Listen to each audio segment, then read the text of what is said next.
नमस्ते। साहित्य सार में आप सभी का स्वागत है। बीए एमए पाठ्यक्रम में सबसे महत्वपूर्ण टॉपिक है भारतेंदु युग। इस वीडियो के अंतर्गत भारतेंदु युग के सार्थकता के बारे में हम चर्चा करेंगे। इसमें आधुनिक काल का उपविभाजन, भारतेंदु युग का प्रारंभ, आचार्य रामचंद्र शुक्ल का समय निर्धारण और कथन, भारतेंदु मंडल कवियां, भारतेंदु कालीन कविता की प्रमुख प्रवृत्तियां आदि 5 पक्षों को हम देखेंगे। आधुनिक काल का उपविभाजन। आधुनिक काल का उपविभाजन करने में सबसे महत्वपूर्ण दो ग्रंथ है। एक है डॉक्टर नकेंद्र का हिंदी साहित्य का इतिहास, दूसरा है डॉक्टर बच्चन सिंह का हिंदी साहित्य का दूसरा इतिहास। डॉक्टर नकेंद्र ने हिंदी साहित्य का इतिहास में आधुनिक काल का उपविभाजन 6 भागों में की है। सबसे पहले है पुनर्जागरण काल या भारतेंदु युग। उसका समय सीमा है 1850 ईस्वी से 1900 ईस्वी तक। दूसरा है जागरण सुधार काल, उसको द्विवेदी युग कहते हैं। कब है जागरण सुधार काल या द्विवेदी युग? उसका समय सीमा है 1900 ईस्वी से 1920 ईस्वी तक है। तीसरा है छायावादी काल, उसको प्रसाद पंत निराला युग भी कहते हैं। उसका समय सीमा 1920 ईस्वी से 1936 ईस्वी तक। चौथा है प्रगतिवाद काल या उसको साम्यवादी युग भी कहते हैं। वही समय 1936 ईस्वी से 1943 ईस्वी तक है। और पांचवा है प्रयोगवाद काल, उसको हम दूसरा नाम भी आप लोगों को मालूम है, वही तार सप्तक है। उसका समय 1943 ईस्वी से 1953 तक है। और 14 है नवलेखन काल, नई कविता युग है, 1953 ईस्वी से अब तक है।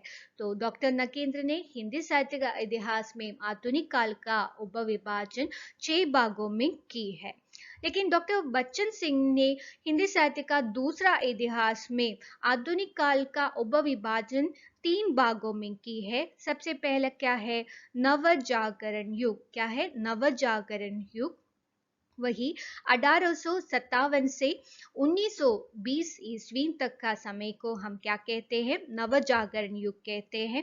वही डॉक्टर नकेंद्र ने यहाँ 2 भागों में विभाजित की है। वही है पुनर्जागरण काल या भारतेंदु युग, दूसरा है जागरण सुधार काल द्विवेदी युग। इन दोनों को इकट्ठा करके डॉक्टर बच्चन सिंह ने नवजागरण युग कहा है।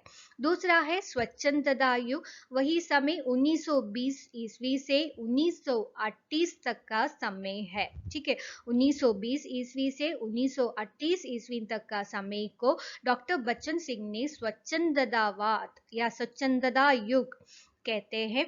वही छायावादी काल है, किसके आधार पर? डॉक्टर नकेंद्र के आधार पर। तीसरा क्या है? उत्तर स्वच्छंदतावाद युग। क्या है? उत्तर स्वच्छंदतावाद युग।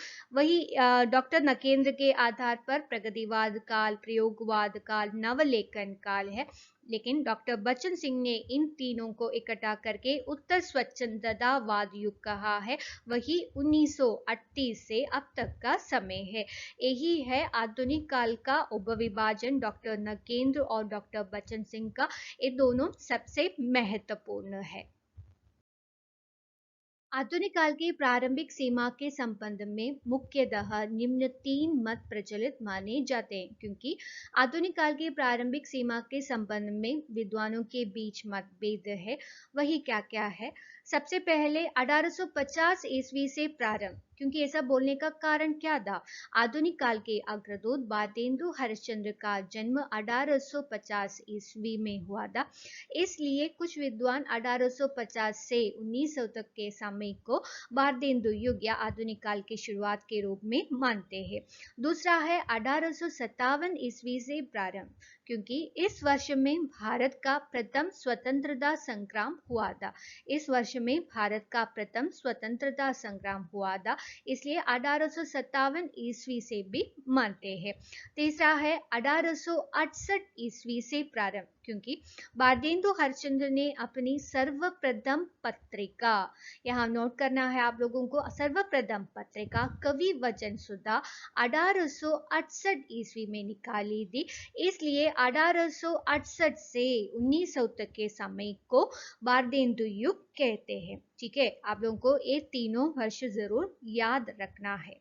अगला है संक्रांति काल।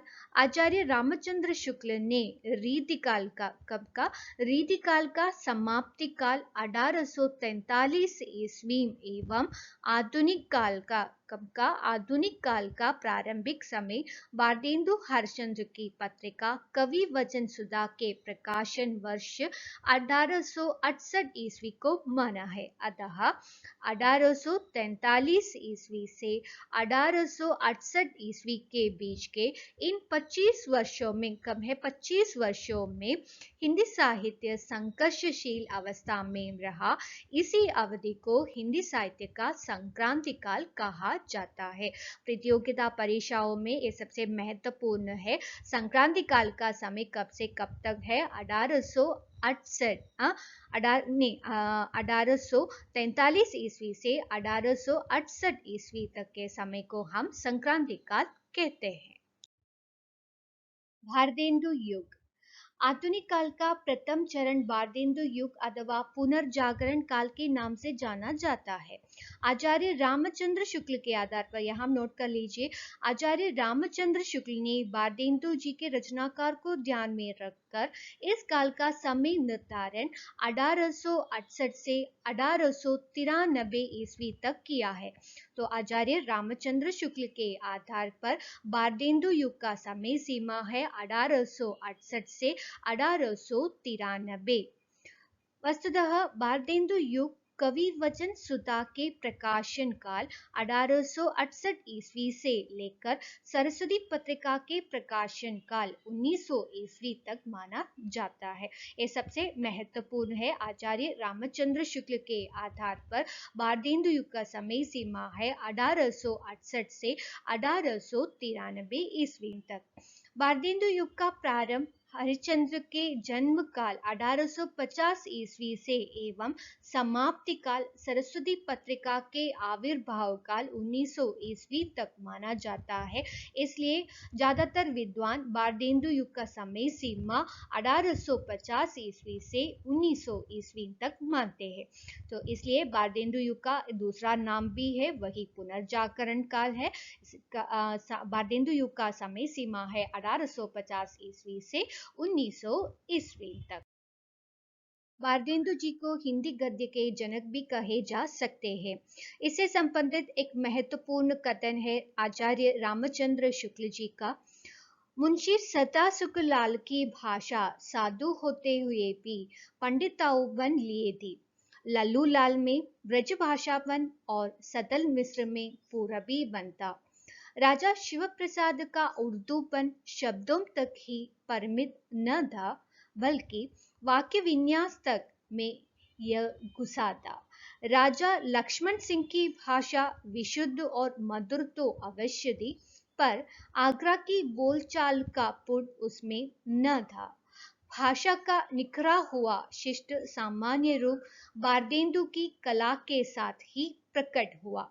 इस रूप में उन्होंने हिंदी को मंझी हुई परिष्कृत भाषा के रूप में सामने लाकर जनता के गद्य के लिए खड़ी बोली के प्राकृतिक रूप को प्रस्तुत किया, जिसका मतलब यह है कि संस्कृत के प्रचलित शब्दों के प्रयोग के साथ खड़ी बोली के जिंदा दिल रूप का विकास।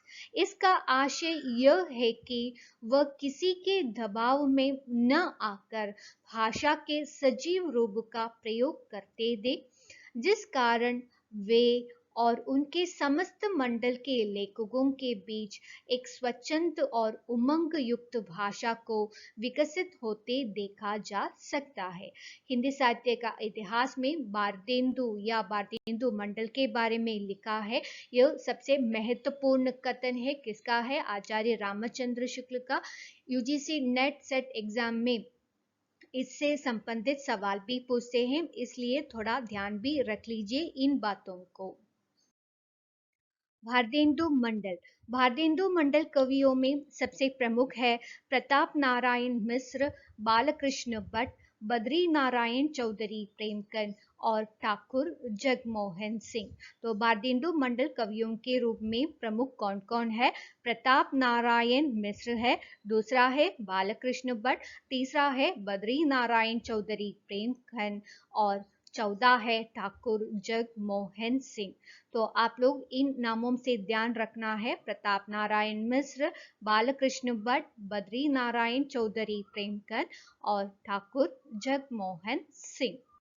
भारतेंदुकालीन कविता की प्रमुख प्रवृत्तियां।